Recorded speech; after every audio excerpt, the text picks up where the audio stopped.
When it comes to the historical events surrounding Ashura and the martyrdom of Imam Hussein and his comrades, there is an unyielding energy that erupts from the Muslims every year in the month of Muharram. Homes will be decked with black and red flags, mosques will be full of scholars delivering sermons to the masses, and millions will take to the streets globally to commemorate the martyrdom of Imam Hussein. In order to understand why the events of Karbala and Ashura have such a profound impact on Muslims worldwide, it is imperative that we understand what actually took place over a millennium ago. What was the situation of the Ummah right after the Khilafat of Muawiyah ibn Sufyan? Why was it so necessary for the righteous Muslims to rise up against Yazid? Who was Muslim ibn Aqil, and what were the events which paved the way for the martyrdom of Imam Hussein, the grandson of the Holy Prophet? This is the seminary report. The events of Karbala come down to two binary opposites, Imam Hussein ibn Ali and Khalif Yazid ibn Muawiyah. Imam Hussein was a morally outstanding individual, according to both Sunni and Shia Muslims, bound to the Quran and the Sunnah of his grandfather, the Holy Prophet of Islam. Yazid, on the other hand, an ostentatiously sinful drunkard bound by no moral code, had at the time assumed the throne, effectively becoming the unquestioned, unchallenged authority over the Ummah. The Ummah at this time had been broken apart into various factions and groups. There was little unity. The Muslims had become so disconnected to the true message of the Holy Prophet that they were living their lives not by Islam but by immoral, materialistic and worldly motivations. With the Muslim Ummah in such a fragile and faithless state, an amoral man like Yazid would be able to obliterate Islam. Islam itself would have ceased to exist. While still in Mecca, Imam Hussein received the letters sent to him by the people of Kufa, requesting him to go there because they did not have an imam to guide them through the tumultuous sea of political, religious affairs that had overwhelmed the Muslim Ummah. They needed the imam to correct their religion and lead them against the tyranny of Yazid and his tribe, the Umayyads. Having been the capital of the Muslim Ummah during the Khilafat of Imam Ali, Kufa had become the hub and the last hope of defense for the Muslim Ummah, which was being torn apart from within. Imam Hussein received a total of as many as 12,000 letters. One of the letters stated, "The people are waiting for you. They accept no views other than yours, so hurry, O son of the Messenger of Allah."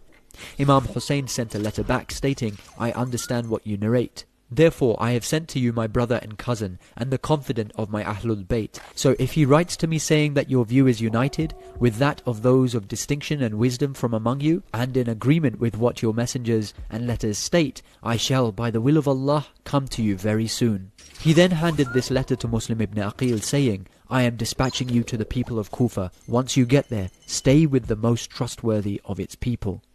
Thus Muslim left the company of Imam Hussein, and enduring harsh winds he barely made it to the city of Kufa on the 25th of Shawwal, where he stayed with Mukhtar al-Thaqafi, who was highly respected among the people and a formidable opponent of the enemies of Ahlul Bayt.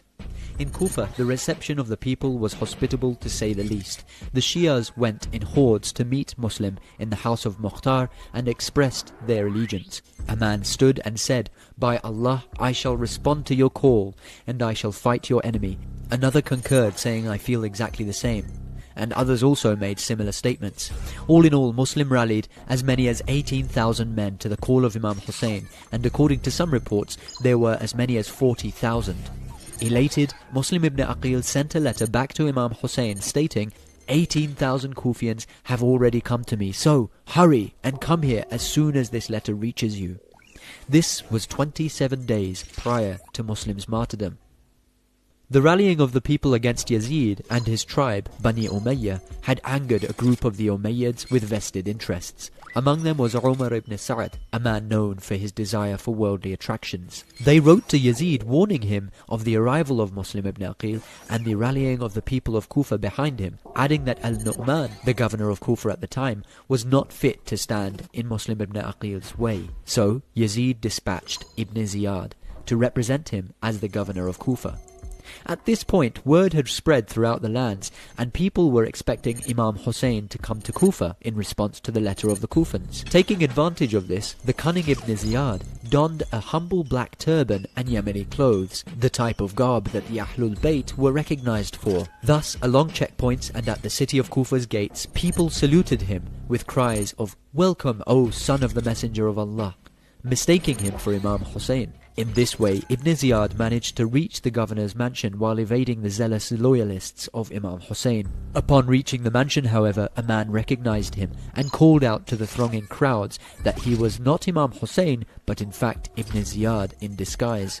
Whereupon the crowds dispersed and the people hurried home. Upon assuming the governorship of the court of Kufa, Ibn Ziyad delivered a sermon saying, "Anyone found to be sheltering one of those who scheme against the authority of the commander of the faithful, i.e. Yazid, and who does not hand him over, will be crucified on the door of his own house." At this point, Muslim ibn Aqil took to the house of an old friend, Hani ibn Urwa, who was a dedicated Shia.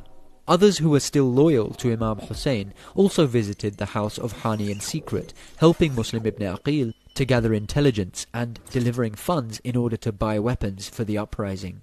But word slipped out. Hani was escorted to the court of Ibn Ziyad, where Ibn Ziyad brutally struck his face with his sword, breaking his nose and scattering the flesh from his cheeks and forehead before having him imprisoned.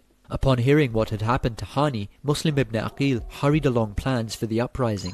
4,000 men assembled. After delegating the cavalry and infantry to their respective commanders, Muslim ibn Aqil marched against the governor's mansion, where Ibn Ziyad had fortified himself within, with only a few henchmen at his beck.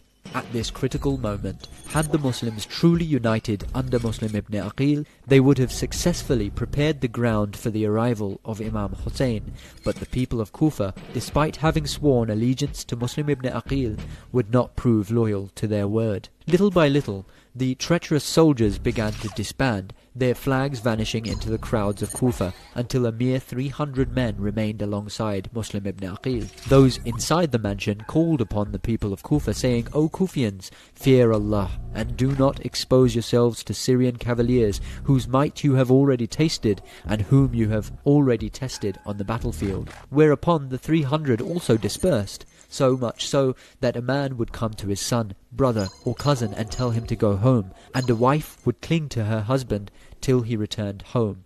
Betrayed, Muslim ibn Aqil pulled back and retired to the Grand Mosque of Kufa to offer evening prayers with only 30 men.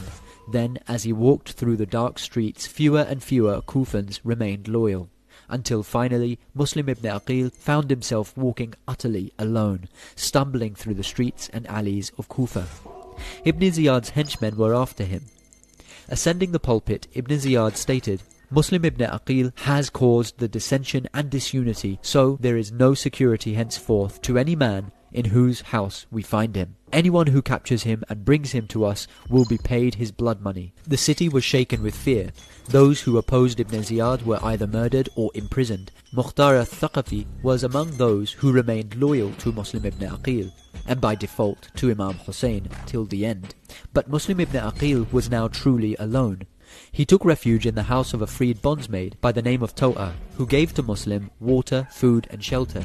But her son was as treacherous as other Kufans, and he informed Ibn Ziyad of Muslim ibn Aqil's whereabouts for a small price. Ibn Ziyad immediately dispatched a group of 70 men to arrest Muslim ibn Aqil. Upon hearing the horses outside, Muslim ibn Aqil completed his prayers and donned his battle gear, facing the enemies of the Ahlul Bayt. He fought hard against them, taking to the rooftops of Kufa, and according to some accounts, single-handedly killed as many as 41 of the men. Ibn Ash'ath, the commander of these spineless men, sent word back to Ibn Ziyad requesting reinforcements and stating, "Do you think that you sent me to fight one of Kufa's mere shopkeepers? Rather, you sent me to fight against one of the swords of the Prophet Muhammad." The fighting intensified, with reinforcements harrowingly assaulting Muslim ibn Aqil in the streets of Kufa, while those who had sworn loyalty to him hid away in their homes with their families. Muslim was struck on the mouth, cutting his upper lip and breaking 2 of his lower teeth. The enemies attacked from all sides, taking to the rooftops and hurling stones at him. Muslim fought on, reciting, "I swore not to be killed except as a free man." They continued to fire arrows and hurl rocks at him. His wounds were numerous and he was bleeding heavily. The Iraqi city was humid and thirst had overtaken him. Eventually, a man stabbed him in the back and he fell to the ground and was arrested and dragged to the court of Ibn Ziyad. Ibn Ziyad then ordered for Muslim ibn Aqil to be taken to the top of the mansion and to be